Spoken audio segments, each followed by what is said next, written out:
Great. Thanks everyone for having me here. So I'm actually alumni from UBC Engineering. I was actually looking at the guest list. Sorry, this way. I was looking at the guest list last night, and I saw like there's a lot of amazing speakers here. And so I wanted to just share a story about my experience and a friend of mine who I would also say is an inspiring speaker. I started at UBC and I didn't really know what I wanted to study. I went from science to engineering and I was kind of just confused at the beginning. But I really wanted to explore different options that I have here. So guess how long it took me when I graduated? 7 years. Honestly, it kind of felt like this when I graduated. After 7 years of like moving around and taking different courses, I finally was able to graduate. But I don't regret it because I was able to take advantage of different options, particularly with the co-op program, and I became really interested in being able to do an international placement, going to Germany and doing a work placement there. And so on the last work term, I was able to get a placement in Hanover in Germany, and I was lucky enough that I had actually other people from MEC also join me.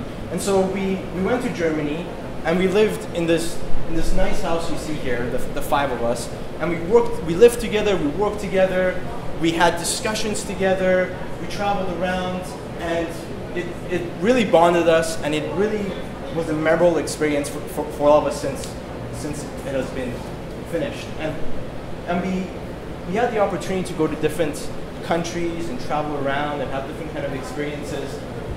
But in addition to that, in addition to just doing the classical things and meeting different people from different backgrounds, we were able to get exposed to new concepts, to new issues that we previously hadn't thought of being in our engineering bubble. You know, current events, global issues. I mean, we were like the typical people who just did our academics and just kind of went home and really thought of it. So out of those discussions, we also just not only focused on like current events, but also more personal philosophical views as well. And we would have discussions staying up till 3 or 4 a.m. in the morning in our house discussing like the global economic crisis, sustainability, climate change. And this was definitely new territory for us, right? And this is where it gets interesting, the story gets interesting. Because as you see here, this is my friend Anthony. He's pictured during one of those discussions. After the trip, he said this is his favorite picture from the entire travels. It wasn't when we were traveling, when we were backpacking around or by some landmark, but this picture.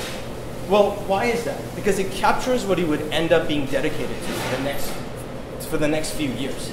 He was really excited by the dialogue we were having, especially with people from different disciplinary backgrounds. And we went to campus.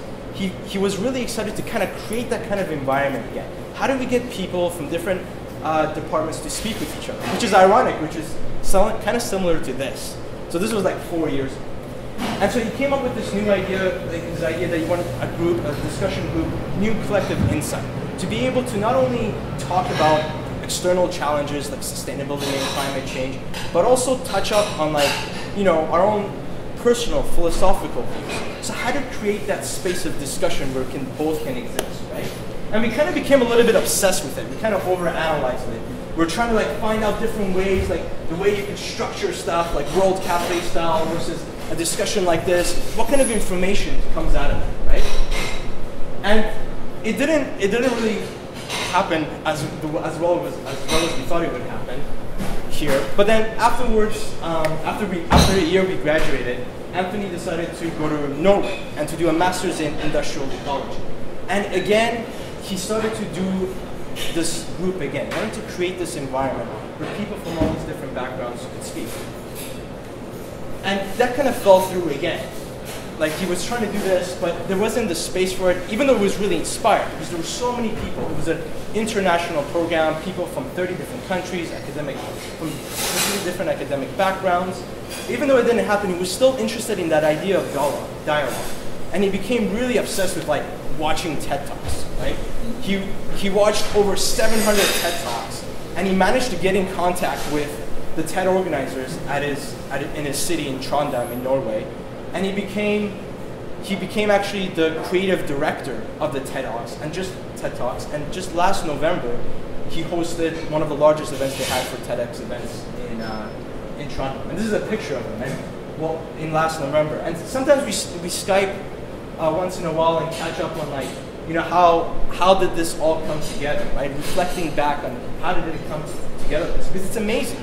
Like, he never really identified himself as a public speaker. He never identified himself as anything, as a news speaker. So how did that come about?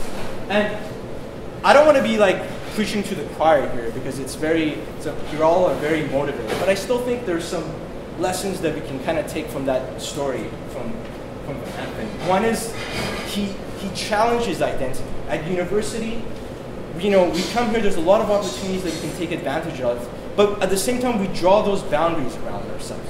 But Anthony was relentless. He never just identified his future as just the mechanical engineering degree that he had. He went after something new, and he said, I can take on these new challenges, right? And he always sought out these spaces of conversation, something similar to this, that led him to be able to eventually get to that point where you can organize these larger discussions that can bring amazing speakers, right?